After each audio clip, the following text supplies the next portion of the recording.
Labs vakars. Tātad, jau ir 4. epizode mūsu podkastam Komandas Insideri.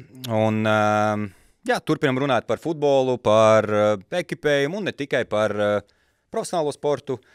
Tam līdzīgi uzrunājam dažādas tautās zināmas personības. Un šodien man ir 2 superīgi viesi, pār kuriem īstenībā man liekas, ka daudz nav jāsaka, jo visi viņi zina.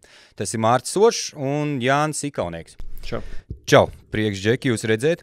Viena lieta, ko gribēju pateikt, ir, ja man kāds kādreiz teiks to, ka futbolisti ir neatsaucīgi, 100% melo. Jo uz visām epizodēm, kam es esmu zvanījis, arī jums šai gadījumā ir tas, ka diezgan ātri piekritāt. Pat baigi daudz jautājumus neuzdodot. Jā, mēs vienmēr esam atvērti, un es nekad neesmu atteicis, ja nemaldos, vienreiz aizmirsu pa podcastu, kur biju apsolījis un neatnācis, un tad zvanīju, kad es nav ieradies, un tad es sapratu, ka es kaut ko esmu aizmirsis, bet tā vienmēr esmu atvērts un gatavs nākt parunāties, ja es varu kaut ko labu dot sabiedrībai. Jūs ļoti ātri piekritāt. Man tas īstenībā kaut kādā ziņā no sākuma likās, pirms mēs sākām podcastu filmēt, man likās idejas no sākuma būs baigi grūti sarunāt, kā jūs tomēr esat aizņemti arī sezonas beigas, vispārējais, bet tad ar katru nākamo, teiksim, tu prasi, atnāksiet parunāties, vienkārši viss, davai, nākam, daram. Tas, man liekas, baigi krūti, tas parāda, man liekas, to jūs tādu arī iesaistai sabiedrības dzīvē, bet kā ir vispārībā ar to, kāds bija tās pirmās idejas, ka es zvanīju par podcastu, kaut kādu ekipējumu, par futbolu, tam līdzīgi?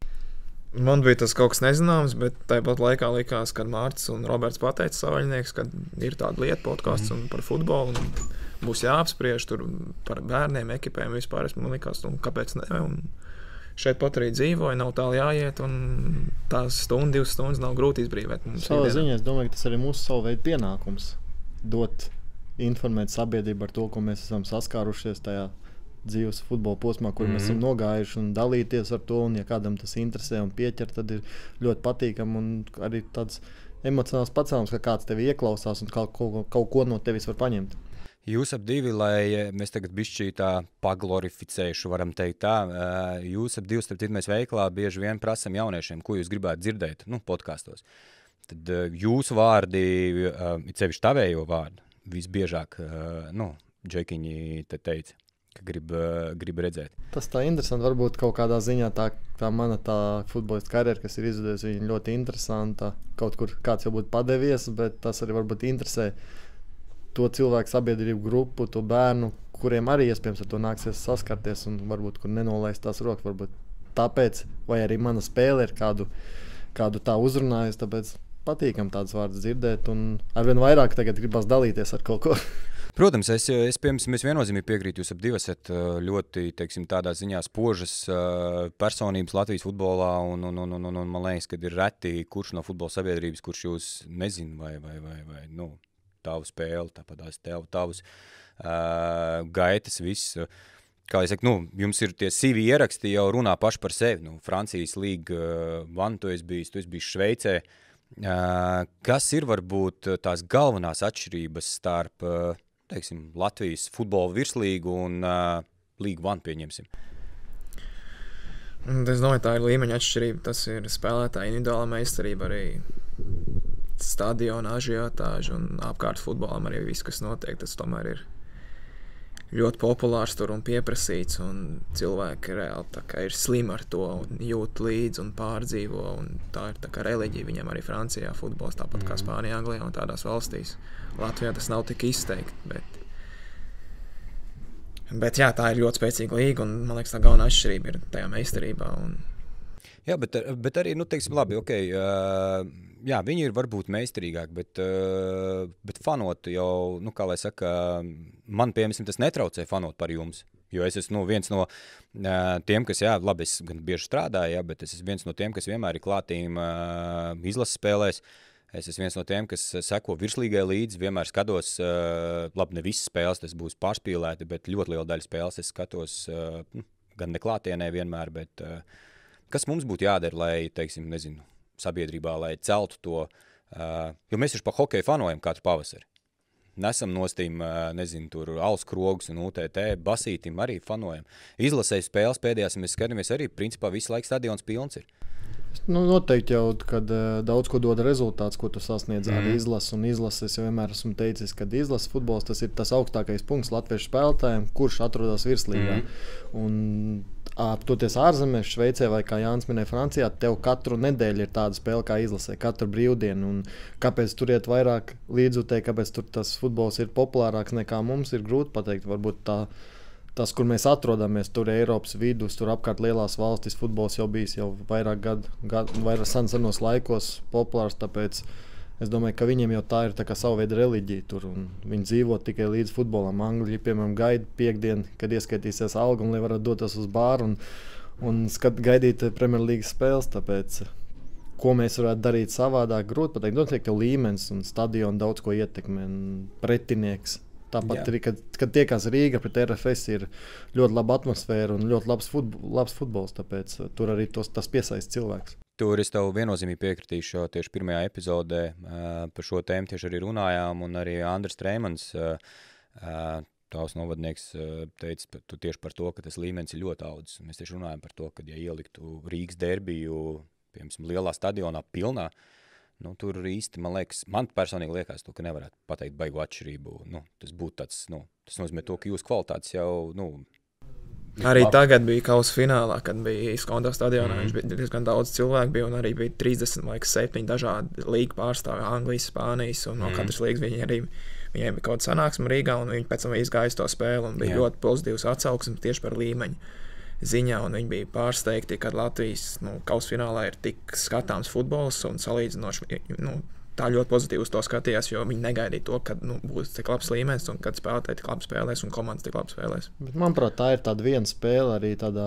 lielākā griezumā būtu ļoti grūti pateikt, vai mēs spētu to līmeni noturēt, ja mums būtu 36 spēles virslīgā tieši tādas, vai mēs fiziski to varētu, un vai tas līmenis turētos kā tajā vienā izteiktajā spēlē.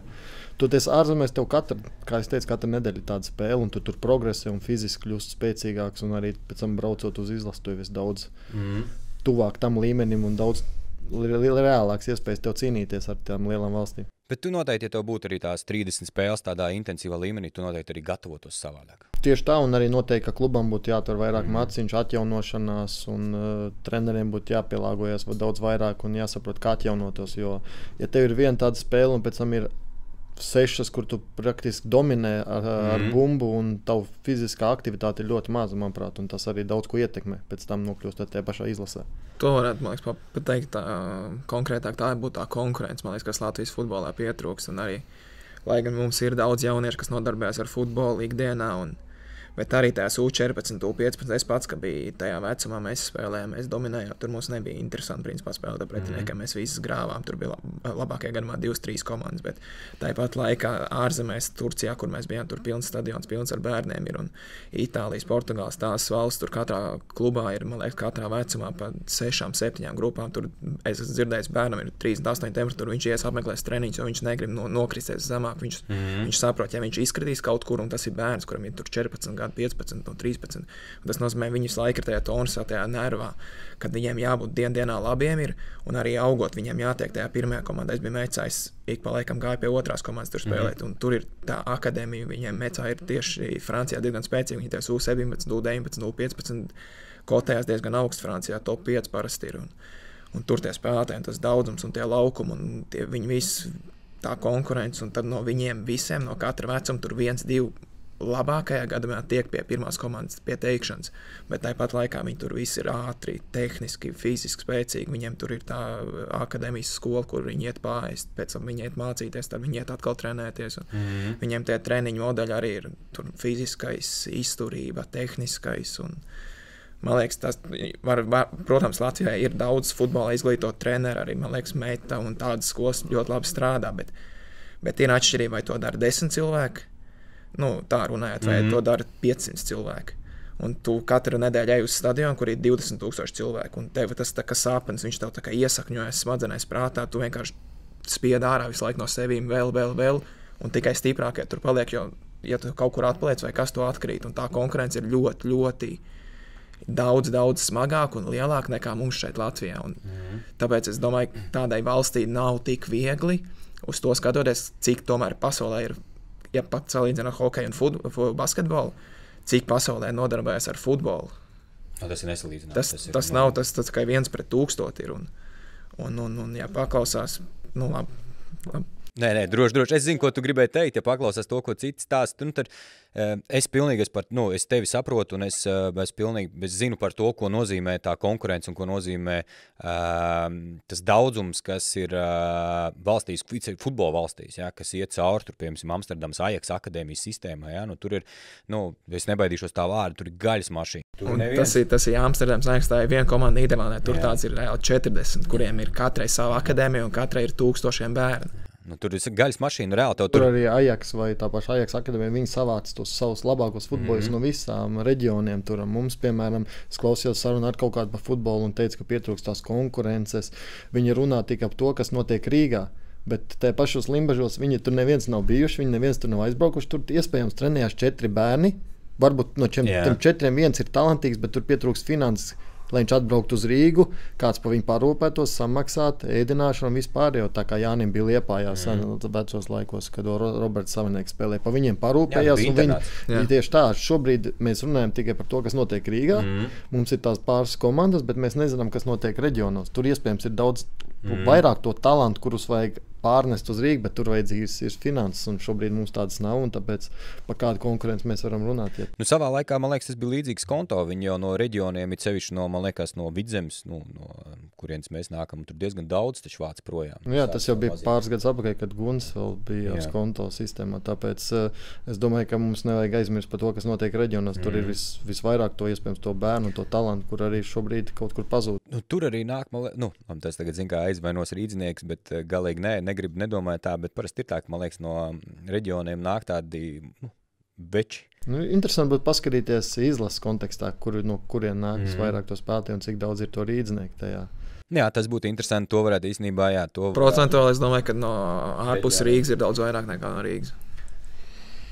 Tāpēc, man liekas, pirmkārtām reģionos ir daudz, tas, ko es mazliet uzreiz, tas, ka man galvā es neesmu gatavojies šim te, bet, man liekas, ka reģionos ir labāka infrastruktūra.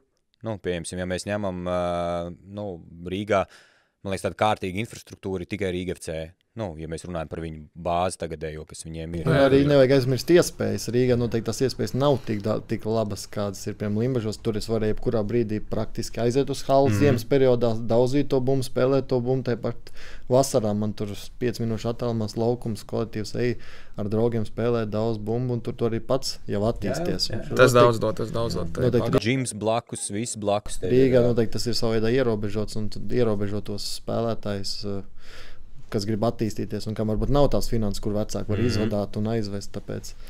Un arī, man liekas, viena, kas ir no lietām, kas iepriekšējā, man liekas, mēs runājām ar basketbolu džekiem, reģionos arī ir tā, ka, zinu, ka tu spēlē basīt, pagājušās epizodes to zinu, Mārcis Sinkevičs izstāstīja, kad reģionos arī tu esi tāds vairāk universāls, jo tev, ar tiem čomiem jau visu laiku tu visu dari, man liekas. Rīgā, man liekas, tas bērns, kad viņš iet futbolā, tad viņš arī futbolā arī kā iet visu laiku. Jā, vairs nebūs populāri runāt par to, kā bija agrāk. Skaidrs, ka mēs jau visi apzināmies, ka agrāk mēs izgājām ārā 10 no rīta un atnācām 12 vakarā pa tumsu, un mēs tur spēlējām tajā laika posmā, tur futbolu, basketbolu, volejbolu, es nezinu, kāriņus, tur viens otru ķērām, un tas tur attīstījās, katru dienu tu attīstījās kā bērns, un šobrīd es domāju par to vairs.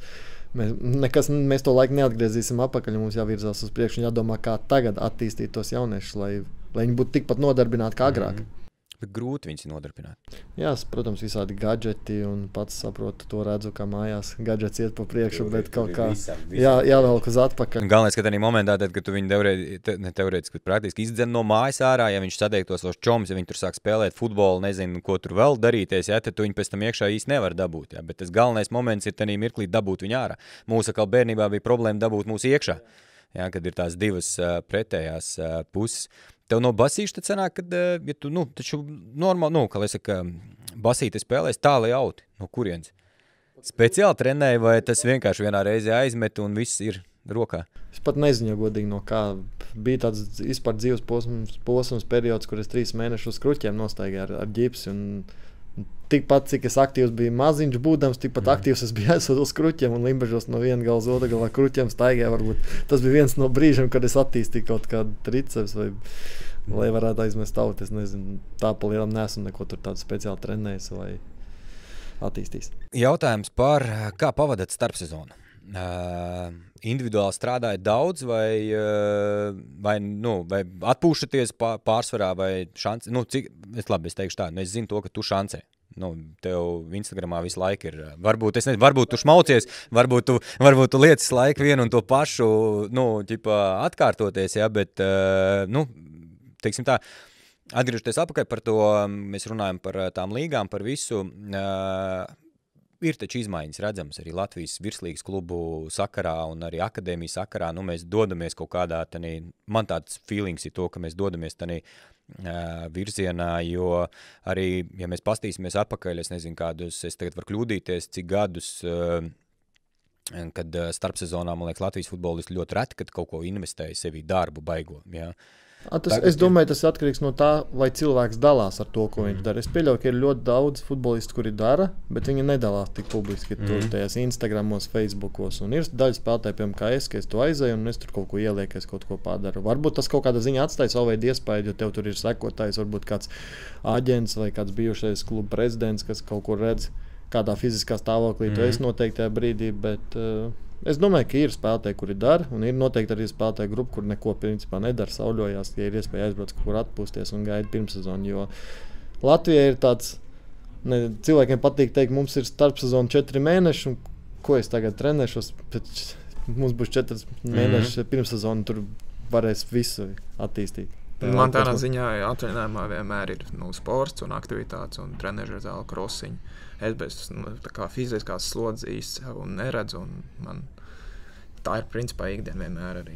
Ja es esmu traumēts, bet ko es varu, to es daru, un man tas sports patīk, un izkustēties, un man liekas, in general ķermenim tas ir ļoti svarīgi, un arī prātam, un viss ir vienots un iet kopā roku rokā. Varbūt ne tik daudz to futbolu, bet tur uzspēlē tenis, basketbolu, hokeju, ir iespējas laika apstākļi, tāpēc kustība, bet varbūt mazāk tieši to futbolu, bet tā fiziska sloda noteikti, ka ir atrod, un savā ziņā arī atrod laiku, lai tajā laika posmā pilnveidotos. Pēc sezonas, teiksim, kad nospēlē sezonu, es arī saprotu loģiski to, kad noteikti, kad tur novembrī nospēlēt pēdējo spēli, bišķi, man liekas, ka ir ne tas futbols pa daudz. Tas, man liekas, jāskatās arī, kā tā sezona bijusi. Ir sezona bijusi reāli pilna un daudz ļoti spēles, un tu jūties izsmats, tad varbūt gribēsies pāris dienas reāli neko nedarīt, bet šobrīd arī mums ir viena spēle palikusi. Es pats izlaidu daļu traumas kāds 2 mēnešus, vismaz 2,5. It kā ir daudz tās un kaut kur uzkrājies, bet tāpat laikā, ja būtu vēl mēnesi, 2 mēneši vēl sezona, man nebūtu nekas pretī. Man liekas, ja tu tā sabalansētu kaut kur uz to skaties, un ikdienā ir tev tīri tās dienas rutīnas un viss pārējais, tu neesi kaut kur emocionāli pārāk izsmelts, vai cits lietas tev netraucē, tad jau tu esi gatavs un var maukt, jo tādā ziņā arī ārzemēs, Spānija, Anglija, visur čempionāti iet principā 10 mēneši. Mums tā nav, jo mums tas ziemas ir, mēs beidzam tagad novembrī, sāksim marta vidū, un tie ir vēl 5-4 mēneši starpā, bet viņiem tas ir 10 mēneši, 10,5 mēneši, ļoti augsts kvalitātes futbola mačs, izlases, treniņi vienmēr, viņiem ir top laukuma līmenis, un tas arī tas, kur mēs ilgtermiņā, man liekas, zaudam. Jo no gada uz gadu mēs tos 2-3 mēnešus principā neko īsti nevaram konkurēt tādā profesionālā līmenī, un viņi to dara non-stopā, principā, bez pauzēm. It īpaši tiem, kuriem ir pasaules kausa, pēc tam viņi nedēļu maksimums atpūšās, un jau klubā viņiem sezona sākās. Futbols ir mūsu tā sirdslieta, un viņam visu laiku gribās spēlēt. Manuprāt, vairāk tu gribi attiekt no tās komandas, no komandas biedriem, ko tu esi redzējis dienā, un tu gribi atpūsties vairāk no tā visa un pabūt ar saviem tuviem draugiem. Bet tā jau to futbolu gribās spēlēt, un paliekot vecākam arī vairāk un vairāk tev prasās, un arī vairāk tu sāc novērtēt, kad varbūt gribās to vienu spēli vairāk, un jau sāc saprast, ka tu gribi vairāk aizvadīt tās spēles sezonā, nekā tikai kaut kur piedalīties vai būt ar komandu. Tas, jā. piekrītu to, ka tieši tas pārtraukums, tas man arī liekas tāds, ka tas ir diezgan ilgs, un jums, man liekas, sevi, es iztēlojos, cik grūti sevi ir motivēt tanī periodā, kas ir decembris, janvāris, februāris. Labi, februārī jau ir vieglāk sev motivēt, jo tu zini, ka tur ir palikuši cik tur tās dienas, tev jau ir, jau tu tuvojies tai sezonai. Jā, bet starpsezonas laikā, man liekas, ir ļoti grūti sev motivēt, visu laiku strādāt, un tu zini, kā tās pārbaudas spēles, viss. Es domāju, arī ietekmē tas, kāda ir tava pirmssezonas sagatavošanas posms. Ja tev ir ļoti daudz treniņu šeit olimpiskajā vai skonto halē vai ārā pa sniegu, tas arī daudz ko ietekmē. Un kad tajā brīdī, kad tu aizbrauc uz Turciju vai kāds uz Dubaju, tad jau tās emocijas pavisam savādākas un tad ir vairāk gaida un ir vairāk vēlies progresēt un būt gatavs sezonai. Droši vien, ka tā bilde, ko tu apzinies, kas tev gaida pirmssezonā, tas vai daudz vairāk kaut kur tā mazliet tev tā kā emocionāli nosita. Šinīs teiksim, Šveices Superlīga viņa skaitās, jā. Tur jūs taču arī braucat pret sezonu kā kaut kur, vai ne? Jā, vasaras periodā pirms jūnijas, jūlijas tur ir uz vietas, jo tur jau Šveicē karsts un laikapstākļi ļoti labi, un tam mēs braukājām pa tādiem maziem ciematiem, aizvadījām pārbaudas spēles, un tur visi tie cilvēki vectēvitiņi un vecmāmīs nāca un spēlēm baigi interesanti, bija tas tāds posms starp kalniem, bet ziemā kā kur komanda. Reizēm mēs aizbraucām, ar Lugano mēs bijām, ar Samaksu iepriekšo komandu mēs bijām uz vietas un trenējamies turpat uz vietas, jo tas tur tikai, ja nemaldos, ziemas periodā 2 nedēļas vai 2,5 un uzreiz sākās sezona. Francijā bija līdzīgi, mēs pa ziemu, mēs tieši arī parakstīja līgumu ierados, man liekas, decembra beigās. Tad bija kaut kāds 9 dienas uz Francijas dienvidiem lidojām un trenējamies, un pirmā spēle arī bija Francijas dienvidos, pēc tās nometnes uzreiz sanāca, kur es neizgāju laukumā, bet biju ar komandu. Jā, tur dienvidos viņam silts un nekur nav vajadzības braukt tālāk. Jā, tas ir, protams, mums ir tā problēma šeit, kad mums nav infrastruktūra pa lielam pieejama tik daudz, un tāpēc arī ir jālido projām. Un tas sagatavošanās posms savādāk viņš būs, ne tik efektīvs, ja tu trenēsies šeit pa sniegu. Kādu bummas kontroli tu vari attīstīt uz tādu ledaina laukumu. Protams, tās ir savā veidā arī izmaksas, un lieliem klubiem tās izmaksas ir, viņi to dara, maksā un īrē tos laukumus, un tad, par ko mēs runājam, tad ir tāds futbola skolas, kuri trenējās iespējams kaut kur ārā pa sniegu, un tajā laika posmā, tajos 4 mēnešus tas bērns praktiski, var teikt, neprogresē, es uzskatu, ziemas periodā, un tas ir tāds vairāk savs morālais pārbaudījums vai prieks sniegā patrenēties, īsti progresa es tur neredzu, un tāpēc es saku, ka tā visa bilde mazliet ietekmē tavu emocionālo stāvokli, ka tu saproti, ko tu saskarsies šos 4 mēnešus, 3. Jā, tāpēc es saku to, ka man liekas, ka ir grūti sevi kaut kādā ziņā motivēt, un es domāju, ka ļoti daudziem arī tā sezona, sevišķi, ja tu vēl esi tāds 50-50, kurš varētu būt vai nebūt pirms tai virslīgā, ja tu to posmu iziet un nesalūst, man liekas, arī tas ir tāds diezgan liels izaicinājums, un tai pieredzēji, man liekas, arī jābūt lielai. Kā jums liekas, ka pāris vārdos, kas nepieciešams vai kas jādara, lai kļūtu, par profesionālu sportistu, kā jūs pieņemsim? Man nekā tāda, vispār, ja es sāku nodarboties ar futbolu, manā galvā nevienā brīdī nebija pirmā doma, ka es gribu būt profesionāls sportists. Es to darīju, man patīk futbols. Kas ir profesionāls sportists, es varbūt tik apzinājos ap 16, 17 gadiem. Es sapratu, ka pasaules kausā tur spēlē, viņi pelna lielas naudas, dzīvo labas dzīves, bet es nebiju tik tuvu tam lielajam sportam, lai es to tajā brīdī saprastu. Es atrados Limbažos, kur mēs braukājām uz spēlēm ilgstoši, mums varbūt pat nesanāca komandas, un tāpēc tas lielais futbols kaut kādā brīdī man parādījās.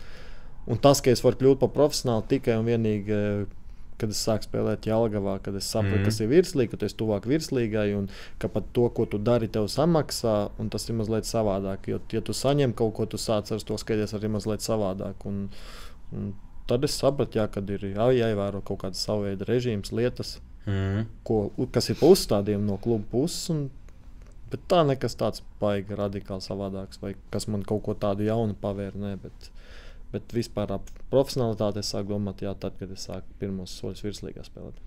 Es tādā ziņā teiktu, ka jābūt tomēr tai kaismei un mīlestībai pret to futbolu un patikai viņu spēlēt, jo būs grūti, būs šķēršļi, būs nogurums, būs pārgurums, būs traumas, būs sasitumi un vispārējais. Bet ja būs tā mīlestība pret futbolu un tu reāli gribēs, tevi iekšā tas sēdēs, tad ar attiecīgām darbībām tu spēsi kļūt spēcīgāks, labāks un pilnveidot sevi, un tev būs patikt pret to, kaut ko sasniegs, vēl gribēs. Bet ja tu to kaut kur iekšā sevī mīlēs, to citreiz mazohismu kaut kādā ziņā pret savu ķermeņu, tu viņu tā kā bišķiņ čakarēt ar to profesionālo sportu, tad es domāju, ka vajadzētu visam sanākt.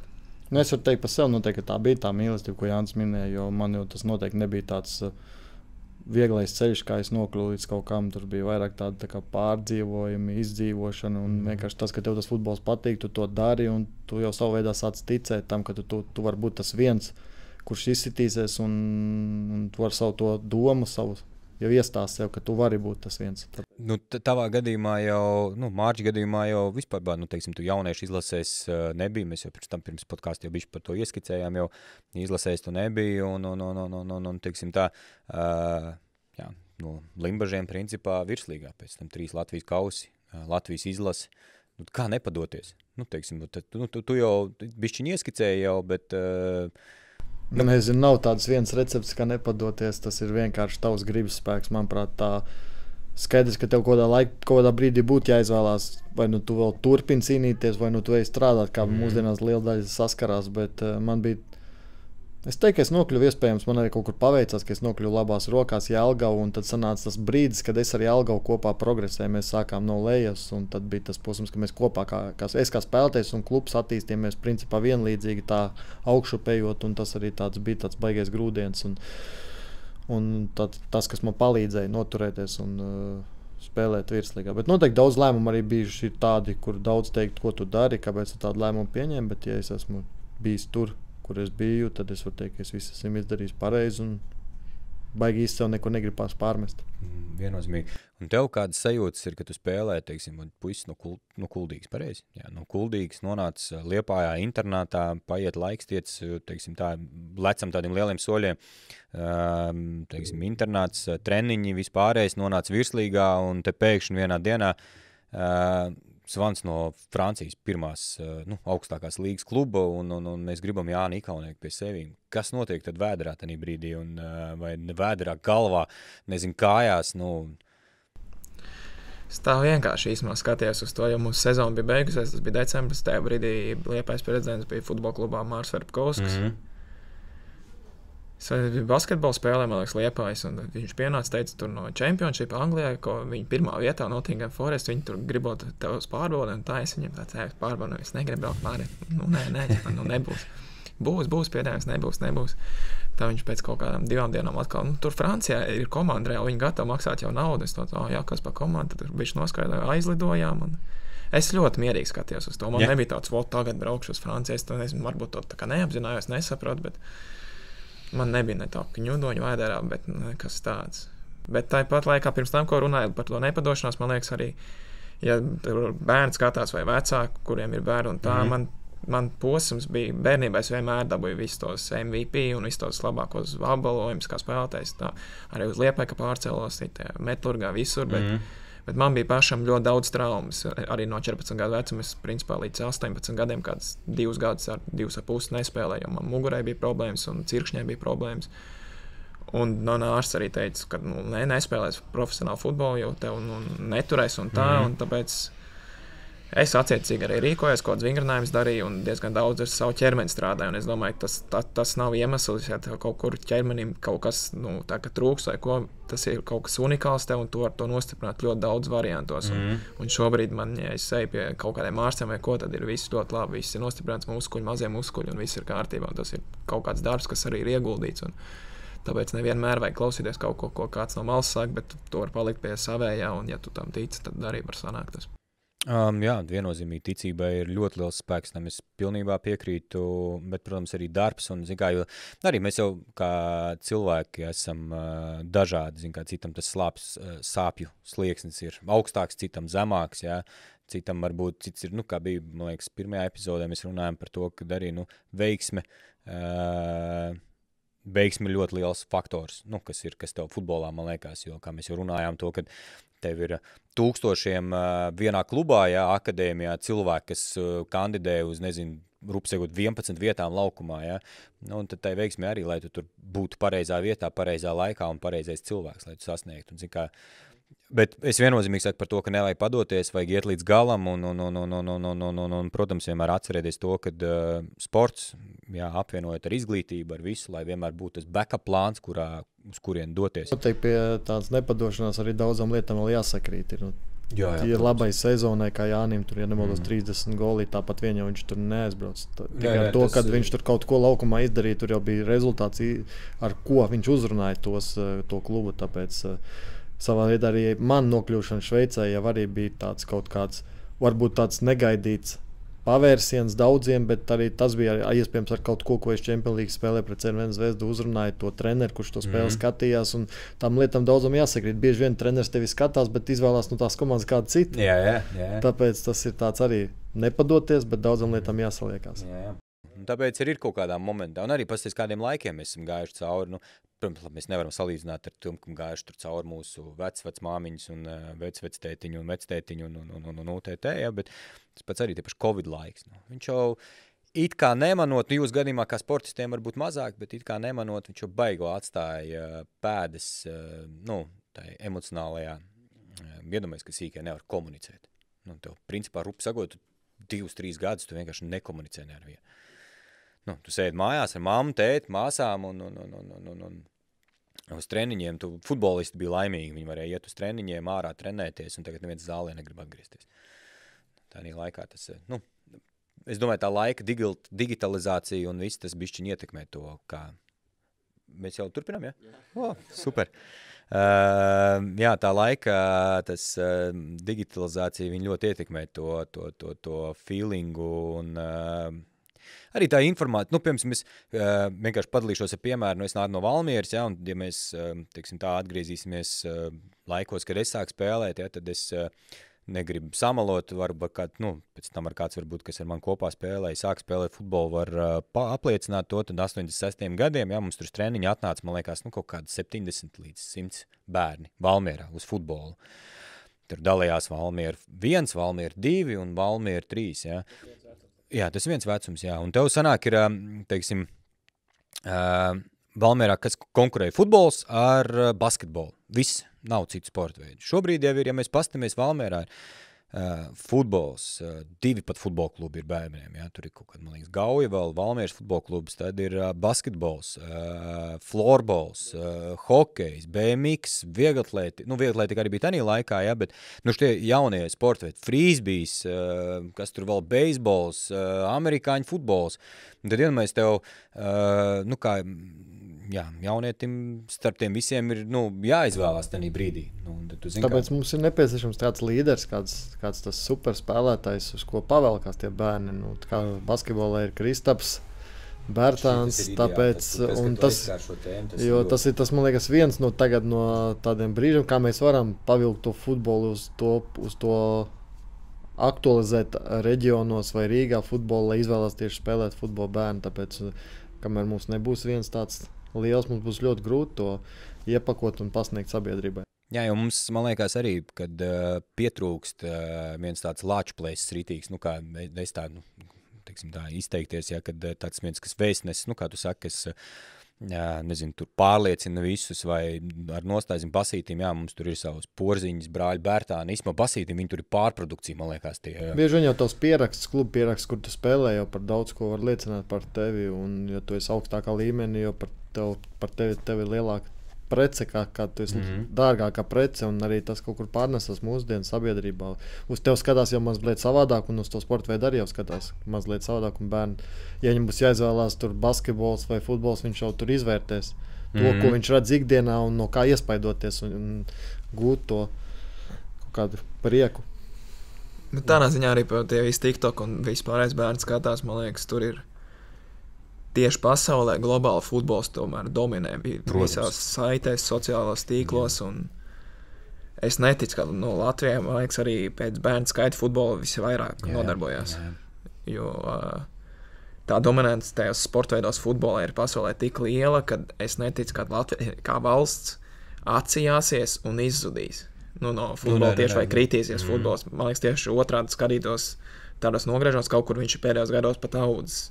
Un arī tieši sports ir bizness, un tas ir liela līdzekļu un naudas ziņā. Un kādas resursus dod UEFA, FIFA futbolam, un, ja salīdzinām ar citiem sportveidiem, tas tā kā vispār nestāv klāt. Un mūsdienās ir nauda ļoti svarīga visos aspektos. Kāpēc tad pie tiem resursiem mums nav to?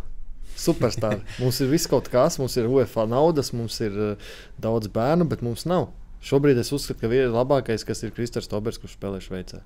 Manuprāt, pēc tā, kā viņš vienīgais, kurš spēlē te ir top 10 līga Eiropā un ar ļoti lielām perspektīvām nokļūt kādā vēl spēcīgākā līgā. Nu, es pats tur biju un es pats to saprotu, un tas ir tāds soļu attālums no kaut kā milzīga jau. Tāpēc, kāpēc mums nav 10 tādi, bet mums ir viens tikai caur 5 gadiem, piemēram, vai bija Vaņins Andris arī, kurš bija spilgts, un, protams, nevajag aizmirst to pārējos spēlētājs, Kasparos, Rudņevs, bet šodien tikai mums tāda nav, mums ļoti maz, bet mums esot daudz naudas, daudz bērnu. Es domāju, daudz naudas tādā salīdzinājumā, ja mēs salīdzinām vietējā virtuvē ar Latviju. Ja mēs salīdzināsim Latvijas futbola naudu un Spānijas futbola naudu, mēs esam pilnīgākie ubagi. Nu, tā, ka mums nav vispār nekas, mums ir smieklīgi, mums ir stadioni, mums nekas nav. Man māsai draugs uz izlases spēli atnāca konto stadions pilns, man likās, tā priekš mums ir futbola svētki. Viņš ņirgājās, ka šeit izlases spēlē. Kā tas var būt vispārībā? Kas notiek? Tu taču man jokojies, taču nav izlases. Viņi domāja, jābūt vismaz 30-40 tūkstoši stadionam ir. Tāpēc to naudu var salīdzināt ar citiem sportveidiem Latvijā, bet to nevar salīdzināt ar citām futbola valstīm, kāda resursi ir citiem. Tāpat, Norvēģi un vispārējais. Viņiem tur ir tās summas 100 reizes vairāk. Tā kā.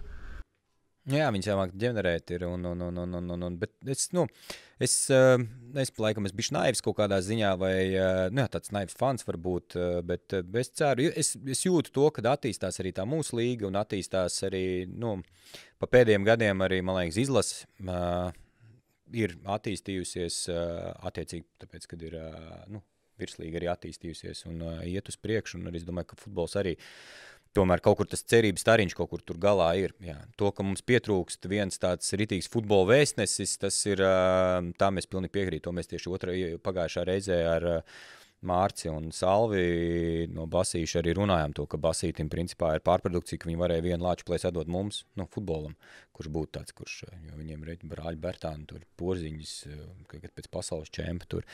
Bet tas ir... Kā es saku, manā, tāpatās, jebkuros statos futbols būs pirmais. Viņš mums nav Latvijā varbūt pats pirmais pēc apmeklētības, pēc cilvēku kaut kādā ziņā, atpazīstamības vai vēl kaut kas, bet viņš ir numur 1, un cik daudz jauniešu dzīvo ar futbolu, tas ir, Un ir, man liekas, arī bieži vien ir tā, ka, ja mēs parunājam par čaļiem, kur ir vecumā līdz kaut kādiem, man liekas, 15 gadiem, viņiem ir futbols, un viņi, man liekas, ka bišķi mums tā sajauksies, ka tā vecākā paudze, viņi tur zina, ko tas futbols, ko mums tur vajag.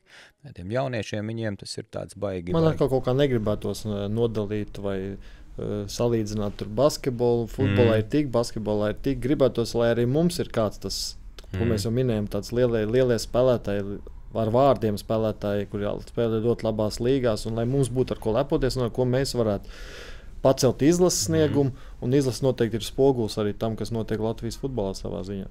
Jā, rezultāts nav, bet ja pasmies apagātās spēles pašas, kas bija, ir kaut kādas neveiksmes, man liekas, tur ar Turciju. Jā, protams, mums ir kaut kur daudz, kur varbūt nepaveicās, un mēs varējām būt daudz labākā situācijā šobrīd, bet tā viņš ir. Ok, virzamies uz priekšu, tad ķeramies klātīm manai mīļākajai tēmai, tie ir futbola ekipējums. Abi divi spēlējat Vaporos. Jā, Nike Vapori, jā. Tev vēl ir ok? Kāpēc tu spēlē Vaporos? Kāpēc? Tāpēc, ka viņš tāds liels?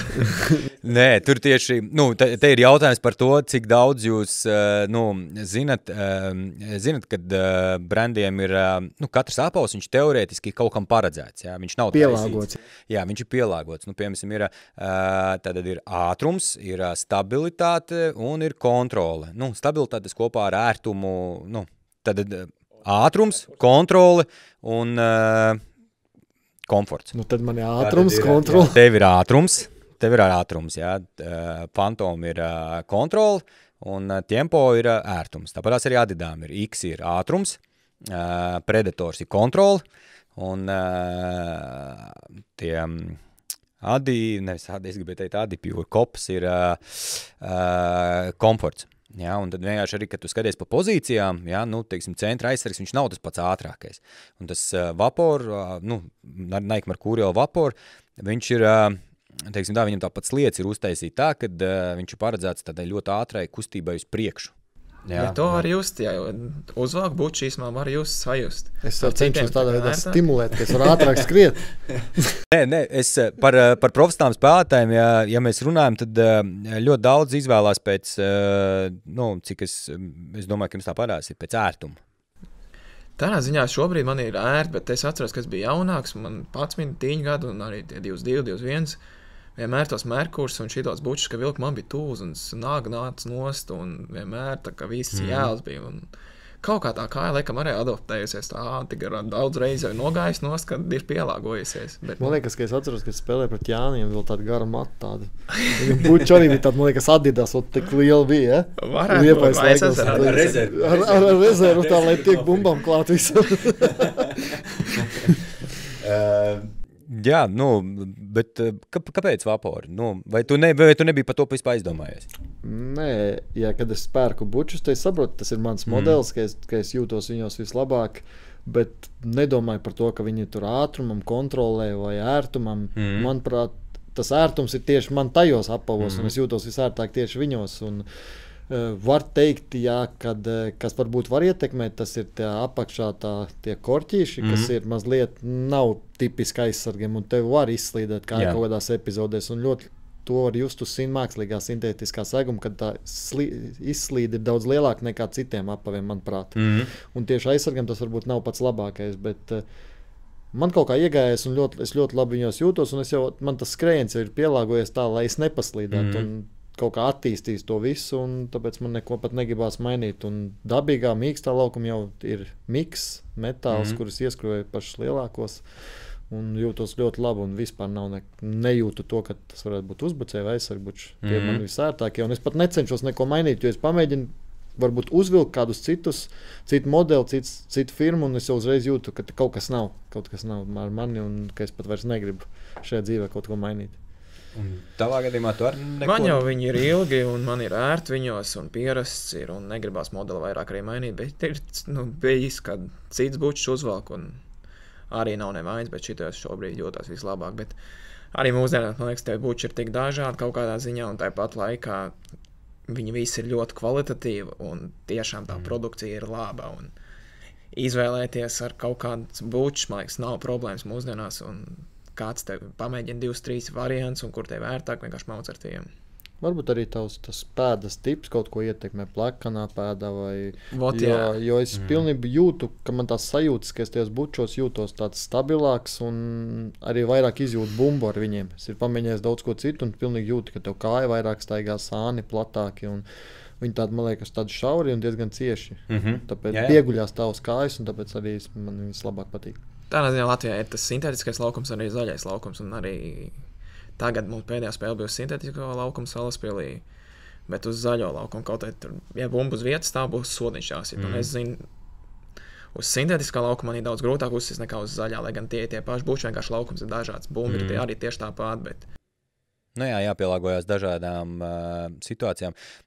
Jūs pievēršat uzmanību tam, ar kādiem korķiem jūs spēlējat uz sintētiskā vai dabīgā seguma? Es ļoti redzu pussargus, kur spēlē tā kā Jānis ar tādiem šipiem, un tam man liekas, kā tieši viņš var nepaslīdēt vai iedot to centriem, jo manuprāt visu laiku kā izslīd, un bieži es redzu citiem daudz vairāk nekā pats sev, jo es jau zinu, kad ja būs mitrs laukums vai mazliet, es iešu miksos, jo es apzinos to, ja es paslīdēšu, tad un man nebūs miksi, tad es saprotu, ka tas ir iespējams varbūt savveids sots vai arī būs treneru rājiens kārtīgi. sots jums nosaka, kad ja ir dabīgais laukums treneri?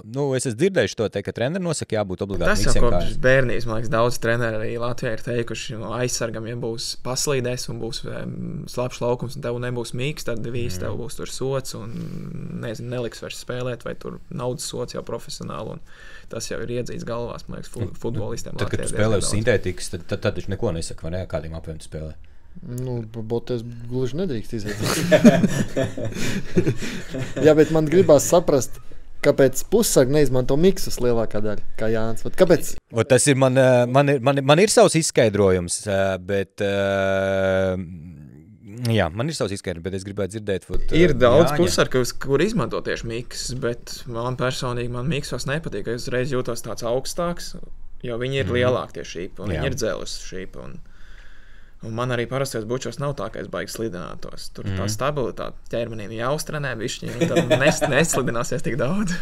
Jā, jāpiekop savs tas skrējiens, lai tu apzinātu tas mirklis, kad tu... Nē, atkarīgs ir, tas noformulējums varētu būt tāds, ir tas atkarīgs no pozīcijas, kurā tu spēlē. Ja, kad ir, ja tu spēlē centrā, piemēram, tie miksi, tev var traucēt bieži vien rotācija kustībā.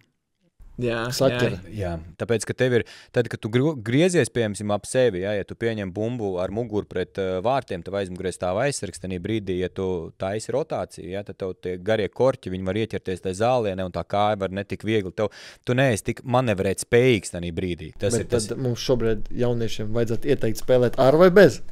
Jaunieši par cik trenējās visus sintētikas lielākajā daļā, viņiem es ieteiktu visiem izvēlēties sintētiskam segumam speciāls apavus, lai nespēlē ar dabīgā seguma korķiem. Šeit ir tā lieta, kur es vienmēr saku, jūs gadījumā jūs varat spēlēt ar dabīgā seguma apaviem, jo jūs esat trenēti un jūs atbildat par savu ķermeni, jūs, kā tu minēji, dziļie muskuļi, visi uztrenēti, visi. Līdz ar to tavs ķermenis spēj to slodzi izturēt, jo tā problēma ir tā, pati galvenā problēma spēlējot ar dabīgā seguma apaviem uz sintētiskā seguma ir, protams, ja laukums tiek kopts regulāri, ja tiek atbērts atpakaļ pēc katra treniņa vai nedēļā reizi visas gumijas, tu vari spēlēt arī ar dabīgā seguma apaviem. Bet mēs zinām, ka pie mums tas ne visai vienmēr notiekās un ir laukumi, kur tā gumija, kad viņi no laukuma pēc treniņa spēlētājs katrs nones bucī, kaut kādu daļu to gumiju no laukuma. Ja viņi netiek atjaunot, tie sariņi, viņi sakrītās tādās čupiņās. Ja, un viņiem ir viena tāds mīnus, kad viņiem ir baigi liela atmiņa, ka viņi paliek šādi. Un iedomājies, ka tu, piemēram, skrien, un tev tas korķis tieši tai čupā iesprūst. Kad tu, piemēram, bremzē, un tu nobremzē pa strauju.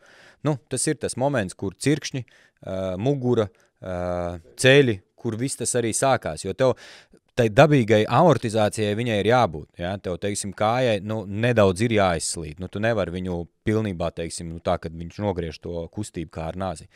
Jūs gadījumā atkal, teiksim, esat tik ļoti uztrenēti un jūs to varat izturēt, ja? Bet jaunieši, viņš nevar garantēt to, ka viņš visu satrenējas, ja, cevišķi, un tad tas risks tai traumai ir krietni lielāks, tāpēc es viņiem rekomendēju spēlēt ar apaviem, kuri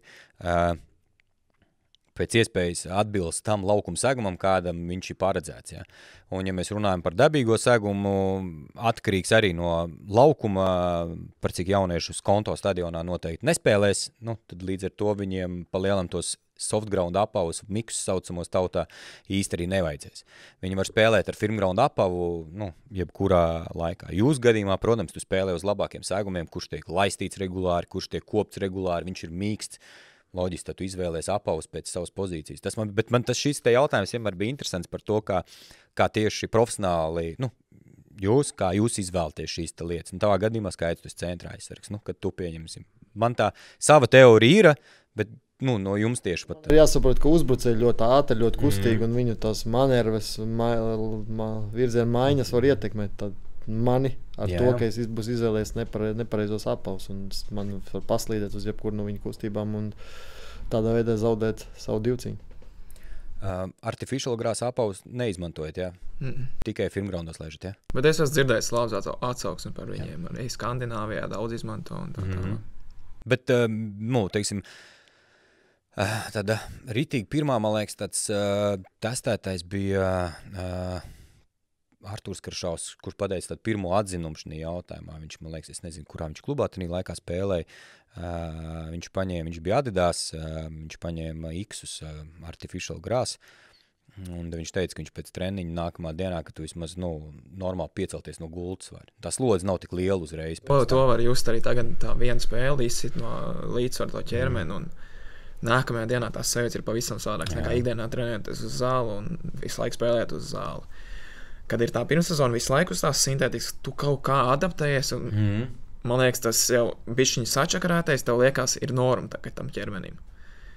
Bet es uzskatu, ka ir izdomāti tie artificial, tie buči, iespējams labāk tos lietot un daudz to atzīst šobrīd un iesaka to darīt arī. Jā, jo ļoti daudz arī no jūsu komandas, no RFS, ļoti daudz ņem artificial grāsu. Robs katru sezonu sūta. Turpat ir tāda teorija vien, kad to sezonas sākumu, kad tu sāc, ka pat TF apavos, kas ir tam pavisam daudz mazām pumpiņām, kad ir tiem pat sāk trenēties, lai tas ķermenis pierod, zin kā, lai tā. Bet, kā tu saki, protams, ja tev ir ērtāk, tad ir loģiski labāk spēlēt tādos, kā ir. Izmērs apaviem. Cieši vai pusizmēr mazāk? Vai... Man ir pusizmēr mazāks, tad ir pirmā nedēļa caur nevaru. Bet pēc tam ir ļoti labi, bet es arī uzskatu, manuprāt, ka tu ņem mazāk izmēru, tev tas iespēja sabojāt apavus ir daudz lielāka, tomēr tu viņus staipi, un tev jau vairs nav dabiskā tā futbola apavu forma, un tu jau, man liekas, pastiep, un tev daudz tā kustība, man liekas, ir daudz savādāk nekā tieši uz tavu kājas izmēru. Es tā domāju, un iespējams arī apakšo korķis ir daudz vieglāk saplēst. Tas malas var atplīst vaļā arī ātrāk. Bet tas atkal ir tas, kā es saku, es jūtos ērtāk, es esmu gatavs to nedēļu paciest, bet pēc tam man ir ļoti labi. Bet arī tik līdz es jūtu, ka man jau pastiepušies tik tāli, kad jau sāk kāja mazliet izslīdēt, es vairs tādos nevaru paspēlēt un gribās jaunus. Tādā ziņā es arī bišķiņ mazāk pirms treniņa pirtī, viņas patur 2 minūtes, tā viņi ir mīksti vai karstā ūdenī, un tad viņi labāk tā kā iespēlējās, un tos pirmos treniņus galīgi sūdīja, ka pusē novelc nost, nākamajā dienā bišķi ilgāk, un tev 2. 3. dienu būs tīri ok. Uz spēli līdz parasti 2 buči? Man ir 2 un citreiz, kad jau pat 3. Man principā vienmēr ir viena buča bijuši, un taisa, kamēr viņi saplīst. bet šobrīd man ir tā, ka man tur atkarājās bišķi vaļā, un tad man ir 2. buča rezervē. Ja būs tā diena, kas saplīsīs, tad šobrīd man ir 2. Bet ir spēlētāji, kur līdz pēdējiem pieturēsies pie saviem bučiem, nesīs, lāpīs, līmēs un darīs, lai tikai būtu viņa tie apavi. Man bija liepēts savus šūvēs, man tur galīgi jau tā kā saplīsies, gāja pie viņu, viņš man tur kaut kur salāpīja, kaut kāds ielāps uzlika, un tad vēl tur 2 nedēļas. Es biju Šveicē aizbraucis izveidot savus personalizētās spēdiņas. Protams, bučos viņas tīri, manuprāt, ir nereāli ielikt, un tos spēdiņas taisīja pie Šveices nacionālās izlases, futbola izlases ekipē menedžeri, kurš tikai atbild par to, lai futbola apavu būtu viss kārtībā. Viņš teica, ka tur spēlētāji atved jaunus bučus, un viņš praktiski pāršū, tur pārveido korķus un sagatavo tieši tā, kā tas spēlētājs vēlās, un tas ir tā interesanti, kur mums varbūt vēl tādas iespējas nav. Jā, tur ir ar bučiem, ka tu pasties, teiksim, tos apskatus, jums tas noteikti neinteresē, man tas nenormāli interesē, tur, teiksim, Premjerlīgas, tos saucamos būtrūmus un viss, kā viņi tiem apaviem seko līdzi, un par tiem artificial grāsa apaviem, par visām citām lietām, tur ir tāda enciklopēdija, kad tas kā sagatavot apavus. Jā, jo viņi arī, kad nopērk jauns, viņi, man liekas, kaut kā māk, jo es atceros, Denis Rakels teica, viņš bija championshipā tieši Anglijā. Viņam tad bija kaut kāda tā kā sildītājs, tam viņa kaut ko iekšā ielika, viņš tā kā izstaipījās vēl pat, un viņš teica uzreiz gatavs, tā kā jau būtu iespēlēts galīgi. Cits vispār izrauj ārā pēdiņas, to cieto pamatni, un bez tās spēlēju, viņam tā ērtāk. Es ar kāris, kas pārdīja bumbu, tad es arī spēlēju, bez pēdiņām. Uz dabīgā seguma, ne uz sintētikas. Uz sintētikas tikai un vienīgi ar pēdiņām, jo tur, muguru parasti atdeva galus. Es tik tagad sāku just muguru, pirms tam jau izbilā. Bet tā, par tām traumām arī sintētiski tas, man liekas, Somijā arī es tagad biju kopējo kups, un tur bija tā, ka sezonā 2 ar krustiem būs no vīriešu komandas un no sieviešu komandas vidēji. Tas ir, ka 2 būs krustiems kā saites, un tas ir principā gads ārā. Crazy. Es esmu gājis caur krustiem, es zinu, kā tas ir, jā, sevišķi, emocionāli nenormāli grūti.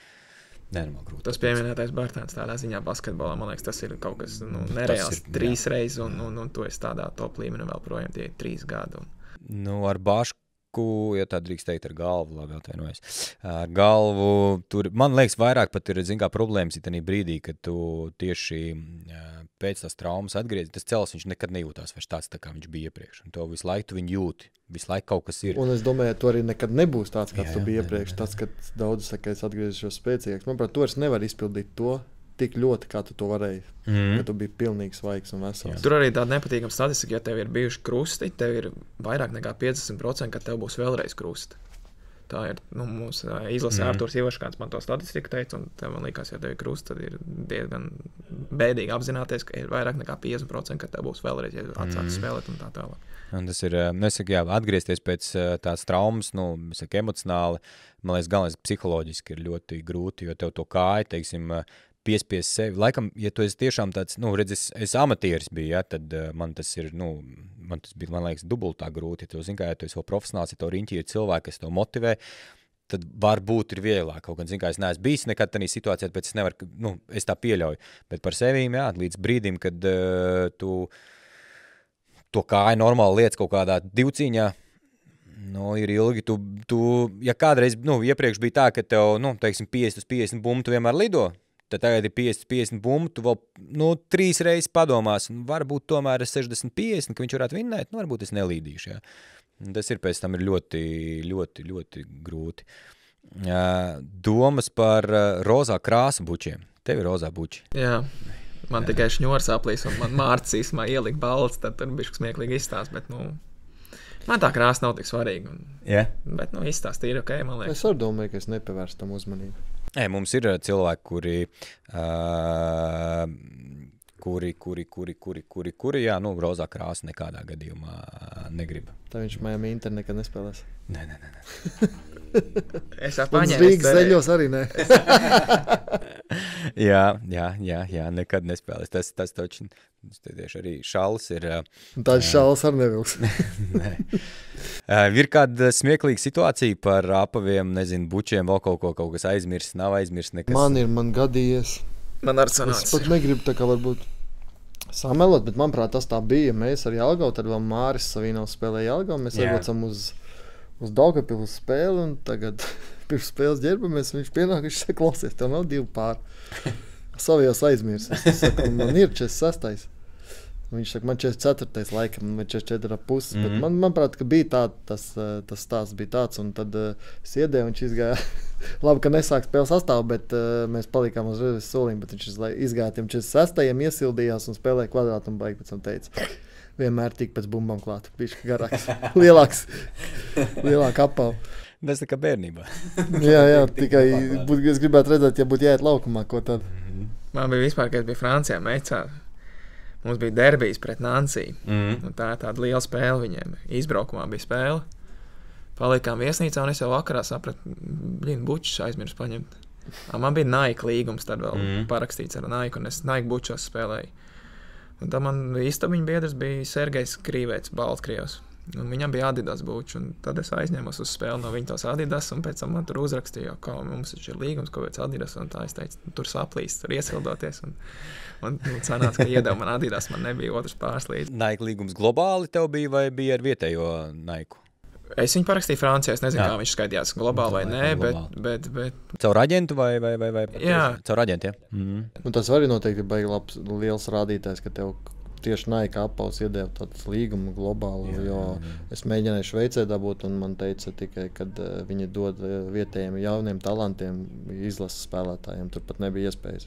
Tur varēja paņemt Pumu, ko es negribēju, un tāpēc jau to, ka tu dabū Nike, manuprāt, tas ir liels novērtējums. Jā, tas ir, ja tu tiec pie globālā kontrakta, tas ir Latvijas komandu sportā, labi, hoķi neaiztiekam, bet, teiksim, Basīts Futeni, kas ir tāda, vienīgais, man liekas, kam ir globālais kontrakts, ir Kristaps Porziņš. Es nezinu, vai tas bija globāls, bet man bija bez limita, es varēju ņemt, cik gribu. Es tur parasti mēnesī man kādi 5 bučus atsūtīju, es viņus tur rādēju vispār. Viens vajadzēja uz 2 mēnešiem. Un bija arī kaut kādas, man liekas, 3000, kur es varēju apģērbs ņemt internetā sūtītos kaut kādā mājām vai kaut kas tāds. Tenisā mums ir Ostapenko. Viņai ir, man liekas, arī globālais līgums. Bet tādā ziņā, jā, man arī tur teica, ka Adidas bija gatava kaut ko pat naudu kaut kādu dot, lai tikai iet uz Adidas un tā. Bet arī tur te vietējais man teica, ka Nike ir grūtāk dabūt daudz, laikam tā ir tā taisnība. Nu, arī Adidas ir grūti dabūt, tur ir jābūt ļoti daudz. Jā, vai nu arī perspektīvam, labam, vai arī ļoti marketingam atbilstošam atlētam. Tad man vēl bija 19 un viss priekšā, tāpēc varbūt arī iedēvu. Jā. Edgars Gauračs kādreiz bija tādā publiskā telpā ļoti labs tāds marketinga džeks, kuru, visādi brendi izmantoja, jo viņš, kā, to savu... Ar lielu bārdu, Jā, lielu bārdu, un viņš vienmēr arī visur kaut kur parādījās. Viņš tas, ka tu lietas sociālā vidē, tas ir, tas strādā. Piemēram, teiksim, tā, ja man prasa, vai futbolisti trenējās, tur, liek iekšā fizisko, es vienmēr saku, Mārcis to dara. Es zinu, ka Robs to dara, es zinu, ka to arī jūs tur kopā vienu brīdi, visi tur, tas šancē, tas ir jādara. To es vienmēr arī saku jauniešiem, ka tai sociālajai vidē viņai ir nenormāli liels spēks. It kā liekas, ka labi, manā gadījumā tur varbūt man, kaut kā arī vajadzētu vairāk varbūt tur kaut ko likt iekšā, Instagramos tam līdzīgi, bet es esmu vecs, un tāpēc man tas ir savādāk. Man mēģina jaunieši pārliecināt, ka vajag savādāk, bet jā, tam ir ļoti liela nozīme tas, ko tu dari, jo bieži vien arī savā laikā, teiksim, tad, kad Adidas, piemēram, Latvijā, viņi mēģināja integrēties tā kā futbolā, teiksim, ka pamainīt to situāciju, tad viena no viņa atziņām bija to, ka ir ļoti grūti strādāt šeit ceļš mārketinga jomā, jo nav background nekāda. Jā, es domāju, ka arī mūsu jaunieši vajag izglītot to, kā pasniegt sevi vai tu esi kā savu veidu produkts un kā tu var pasniegt to sabiedrībai. Un tas arī tas, kur mums ārzemēs, piemēram, Šveicē nāca stāstīt, ko tu drīksti ievietot Instagramā, kas ir principā aizliegts un kā to darīt. Un tas arī ir mūsdienu jaunatnē vajadzīgs. Un es domāju, ka šodien tas arī Latvijā nenotiek. Nē. Es domāju, redzot pēc tā, kā it sevišķi jaunie futbolisti, kā viņi Instagramā liek storijas un ko viņi liek TikTokā, nestāst. Tā arī, es domāju, viena no problēmām, kur mums vajadzētu izglītoties. Un, jo mums jāmācās no bērnības ir pārdot sevi. Jā, jo tā platforma jau attīstās, un tas ir viens no tas, kā tu vari sev pasniegt.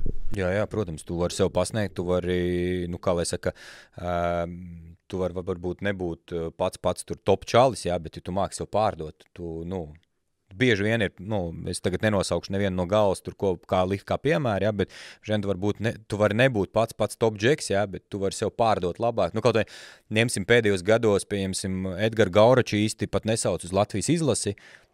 Es varbūt kļūdos, bet bija daudz džeki, kas bija populārāk par viņu, jā. Bet, ja mēs skatāmies no tā, kā viņš sev tirgoja, jā, platformās, teiksim, tādā ziņā, kā viņš sev pozicionēja, jā, kā viņš tur iesaistījās visādās lietās, jā, tur, pasākumos parādījās, tur tādos, tur modas kaut kādos pasākumos, jā, tur nonāca uz vāka, jā, tur fotografējās klubam, visādas tās lietas, kas bija. Un tad viņu, teiksim tā, ja tu pasties, piemēram, laikā, Kaspars Gorkšs spēlē vēl kaut kas, ja tad šeit vietējā tirgu, teiksim, viņu pat vairāk aicināja visu kaut kur, un viņš to piepelnīšanos varēja kaut kādā. Tas ir atkarīgs no personības, kā cilvēks, cik tu esi atvērts, bet vispār globāli, manuprāt, jāizglīto jaunieši, ko tu drīkst ievietot un ko pilnīgi praktiski ir aizliegts ievietot un ko, kas tā kā likums un nedara to. Mēs redzam komentārus zem video, TikTokā kādas raksta citreiz bērni un kā viņi arī tur komunicē, jaunieši ar mums, tad tas ir daudz, kur piestrādāt. Jautājumi. Kas ir pretādi? Divi. Tikai kastīt, kā tad? Jā. Tur iekšā kārts ir. Tas futbola kārtas, jā? Mēs patiesībā, tu šo ierakstīt, mēs patiesībā aicinām viesis, lai viņiem kartiņas pārdot. Mēs īstenībā mums tas futbols un tas vispārējais, par ko runāt, mums vienalga ir. Mēs tikai tā, lai redz speciāli liekam kartiņas, tur katrs viesis iepērkās un tā mēs palielinām savu apgrozījumu ikdienā. Cik viņi bija, man liekas, 20 eiro. Es varu kļūdīties. Es domāju, labāk advents kalendārs jāņem. Domā? Jā, tas taču ir daudz labāk. Vienkārši viņam mētējās, tā, bet jau pilns ir kastīt. Tur ir kastīt pilns, jā. Tas te viss būs iekšā. Es tev skatās, Nē, nopietni, vispār interesanti tāds. Tāds, kur Ziemassvētku dāvanas. Jā. Un advents kalendārs vēl plusā. Divas vienības čekā jāsasniedz. Mūsu pieminētais TikToks, tur Haalands un visi jau tur figurē. Un viņi iespaidies no kalna. Kreklus vajag, kartiņas un vispārējā. Nē, viss kārtībā ietirgojām, tā kā viss normāli. Jā, pārdevām jau tā kā šito var jau pielikt plus zīmi podkastam ļoti liela, ka šis ir izdevies. Šis būs plusā jau. Būs ar ko norietāties džekiem. Būs ko samaksāt. Mārtis Soļš uzsauc epizodi. Ātrie.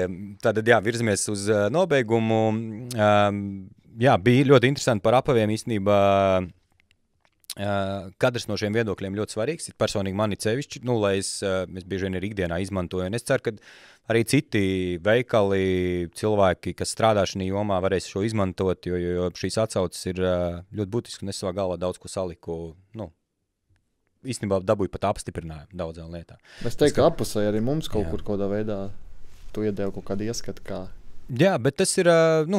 Tas ir forši. Tādā veidā, ka mēs sēžam, runājamies šo ieskatu un šīs lietas, kad jūs padalāties manī, mēs ar jums, tas ir tādā veidā, kā mēs arī iespējams ikdienā bieži vien, kad nāk šeit profesionāli futbolisti, ka mēs runājamies sevišķi arī ar ārzemniekiem, es daudz ko no tā ņēmu, bet es, protams, to kārtoju bišķi savādāk, es kārtoju savā galvā to no ekipējuma puses, ja.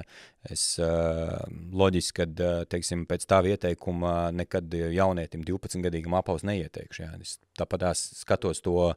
Tas pats par laukumiem, piemēram, mēs par infrastruktūru arī, lai es varētu kādam kaut ko teikt. Es iepriekš runāju ar cilvēku, kurš ir atbildīgs par laukumiem. Es noskaidroju, kādi ir tie tipi, kas ir tie jaunais, vecais, sintētiskais UTT, kad īstenībā tāda nemaz nav, ka pa lielam ir jauns, kā jauns ieklāts, jā, bet tās tehnoloģijas viņas ir, Es pat dzirdēju, ka sintētiskais laukums ir vairāk jāuzkopj nekā zaļais, lai viņš būtu labā kvalitātē. Jā, jo viņu, tā lielākā problēma sintētiskam segumam ir tā, ka tu savos apavos nones ļoti daudz to gumiju no laukuma, un viņi ir jāber apakaļ vienkārši, un tā ir tā problēma, kurā visi grib ekonomēt. Un, jā, šādā veidā tas ceru, ka sevišķi kodiem jauniešiem, viņu vecākiem tas noderēs. Ātrie jautājumi. Pirmais tev. Pirmie 2 būs katram atsevišķi, un tad kopā 5 jautājumi. Limbaža vai Rīga? Limbaža. Kuldīga vai Rīga? Rīga. Pārsteidzoši. Sēdēt uz soliņa rezervē, teiksim tā. Sēdēt rezervē top klubā vai spēlēt klubā, kurš ieņem tur pirmspēdējo vietu sezonā? Virslīgi ņemam. Ņemam virslīgi, jā. Jāsēž visu sezonu? Jā. Jāsēl, tur ādas biks ir izsniegts uzreiz sākumā. Bet līgums 4 reizes lielāks, jā. Jā. Es jau laikam sēdēt, kā? Ja koncā pat var sēdēt. Jā, man nākošais sezonu pateikt, es sēžu visu sezonu uz soliņu. RFS vai spēlēju metā visu sezonu no zvana līdz zvanam, es spēlēju metā no zvana līdz zvanam. Tagad cilvēki teiks, viņš teica, ka nevajag padoties, bet izvēlās jau, ja koncā pajā.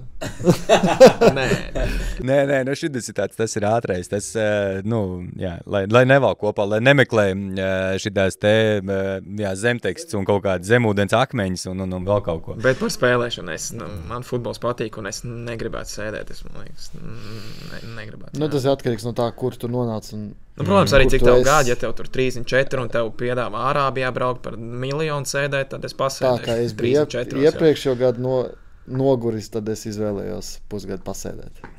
Tāpēc tas ir atkarīgs no tā, kur tu esi, kādā vidē. Kāda ir tava tā brīža situācija? Ļoti taisnīgi. Adidas bumbas, ar kurām spēlē Latvijas nacionālā izlase vai Nike bumbas, ar kurām spēlē virslīgā? Nike. Man ar abām labi lido. Jā? Ok. 3 rezultātīvas piespēles spēlē vai gols? 3 rezultātīvas piespēles viennozīmīgi. Gols. Kā gols? Komandā, ja būs jau 3 goli, ja tev 3 piespēles vārdu. Tu man iecentrēs es ielikšu. Tev būs 3 asists, man būs gols.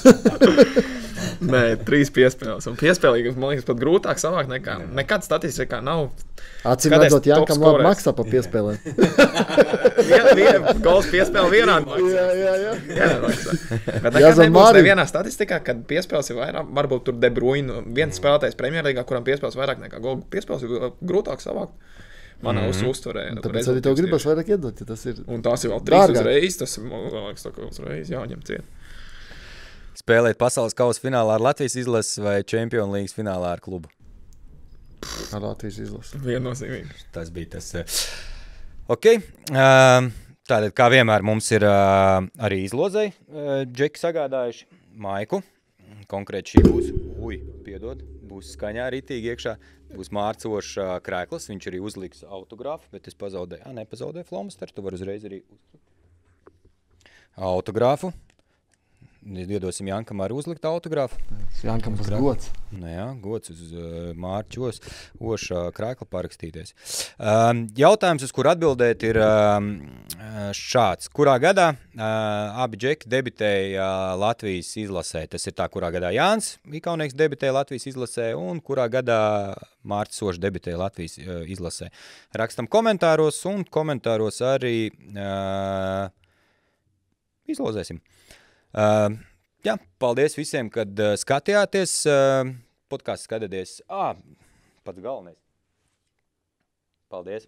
Tāpēc Savainieks atnāca tādi džemperīti uz. Tas ir. Paldies. Tagad es neko neatnesu, vēl dāvanas saņemu. Nē, viss normāli. Nē. Paldies. Paldies. Vēl stikeri. Iepriekšējiem nebija. Savaļniekam nav stikers. Uzlīmēs uz viņas kapīt. Lai arī. Uz mašīnas jāuzlīmē. Jā, tā kā paldies, ka skatījāties. Paldies, Džeki, ka atnācāt. Es ceru, ka, man liekas, ka bija interesanti. Ne? Jā, bija ļoti interesanti, jautri. Man liekas, viena no jautrākajām epizodēm. Sākumā visi tādi mēs bijām bišķi sabijušies, bet, kā lai saka, tuvība dziedina. Tad nāks miekli un vispārējais. Tā kā jā, klausieties mūs visās podcastu platformās, Apple podkāsti, Google podkāsti, YouTube, skatieties, kraču visur. Jūs atradīsiet. Jā, un tiekamies nākamnedēļ. Un šērojamies, dalamies. Jā, šērojamies, dalamies, laiki tur, komenti tur, viss tā kā nepieciešams. Čau! Čau!